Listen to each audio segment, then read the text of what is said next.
Hello વિદ્યાર્થી મિત્રો, રાધે રાધે. તો વિદ્યા સહાયક ભરતી 2026 માટેના તમારા માટેના ન્યૂઝ આજે લઈને આવી ગયા છીએ કે આજે કોર્ટ કેસમાં શું થયું છે. તો પહેલાં તો આપણા વિડીયોને લાઈક કરી દો, ચેનલને સબસ્ક્રાઈબ કરી દો અને આ વિડીયો તમારા મિત્રોને શેર કરી દેજો.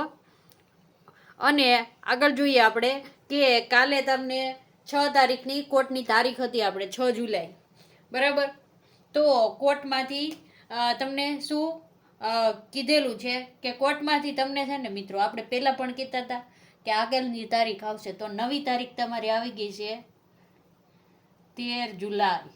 કઈ આવી ગઈ છે? 13 જુલાઈ. આપણે કહેતા હતા કે કોર્ટમાં છે ને તમે તારીખ ઉપર તારીખ આવે, ચુકાદો આવી જાય તો 5-6 મહિનામાં આવી જાય, ન આવે તો 2 વર્ષ 3 વર્ષે પણ ન સોલ્વ થાય પ્રોબ્લેમ. તો જે મિત્રોએ કોર્ટ કેસ કર્યો છે એ મિત્રોને અન્યાય તો બધાને થયો જ છે. પછી કોર્ટ કેસ કર્યો છે કે જે પાસ થઈ ગયા છે, પણ પાસ થઈ ગયેલા મિત્રોને સંતોષ હતો એટલે એને માર્કખાટું કંઈ કોર્ટમાં ગયા નહીં, પણ જે 1 થી 2 માર્ક સાટું રહી ગયા છે એ કોર્ટમાં ગયા છે.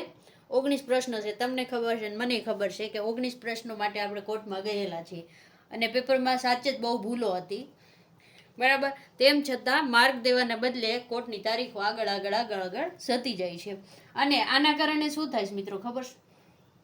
અત્યારે આપણે જે પહેલાં કીધા હતા કે PML શું કામ નથી આવતું, તો કે છે ને DLEDનું રિઝલ્ટ નહોતું, બરાબર.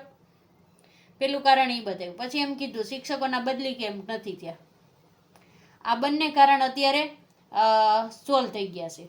તો અત્યારે હવે તમે જો રજૂઆતને કરો ને તો જવાબ શું હશે? અમે કોર્ટની ઉપરવટ જઈને PML ના આપી શકીએ, બરાબર. તો PML માટે હવે કોર્ટ જ તમારો છેલ્લો નિર્ણય આપી શકે. કોર્ટ શું કામે કે કોર્ટમાંથી પરમિશન લઈ લ્યો કે અમારે PML જાહેર કરવું છે તો થઈ શકે, પણ તો પછી જો PML આવે તો જે મિત્રોએ કોર્ટ કેસ કર્યો છે અને જેણે ઓફલાઈન ફોર્મ ભર્યા છે, શેમાં? ઓફલાઈન ફોર્મ ભર્યા છે, અને જો તમારા ભવિષ્યમાં તમને માર્ક મળે, તમારા માર્ક સુધરી ગયા, તમે પાસિંગ માર્ક કે 10 થી 1-2 ઉપર પહોંચી ગયા, તો તમને પછી ક્યાં ભરતીમાં ક્યારે લેવા, એવા બધા પ્રશ્નો અત્યારે ઉદ્ભવે છે. એટલા માટે ઓફલાઈન વાળાનું શું, અત્યારે PML આપી દેવી અને હાલો તમારું ફાઇનલ ને આવે ને પછી કોર્ટનો ચુકાદો આવે તો શું પ્રક્રિયા કરવી પાછી, એ બધું જ વિચારવું પડે. એટલા માટે અત્યારે તમારું PML છે ને બધું કોના ઉપર ઊભું છે? કોર્ટના ઉપર. કોર્ટ જે આદેશ આપે એ, અને કોર્ટ તમને આગળની તારીખ આપી દીધી છે 13 જુલાઈ. હવે બધાય કાગડોળે રાહ જોવાની કે 13 જુલાઈ શું થશે. 13 જુલાઈએ જાશું, કોર્ટમાં થોડું બધું થશે, પાછી શું આવી જશે? નવી તારીખ આવી જશે. નવી તારીખ. આપણે કેટલા ટાઈમથી 7 તારીખની રાહ જોઈને બેઠા હતા, 6 તારીખની, સોરી 6 જુલાઈની. આપણને એમ હતું કે કમિટી નવી બની ગઈ છે, રાજ્ય પરીક્ષા બોર્ડે નવી કમિટીનો કોર્ટે આદેશ આપી દીધો છે, હાલો કમિટી બની ગઈ છે, હવે તો કાંઈ નિર્ણય આવી જશે, કોર્ટ ચુકાદો આપી દેશે. પણ કોર્ટે શું કર્યું? નવી તારીખ આપી દીધી છે.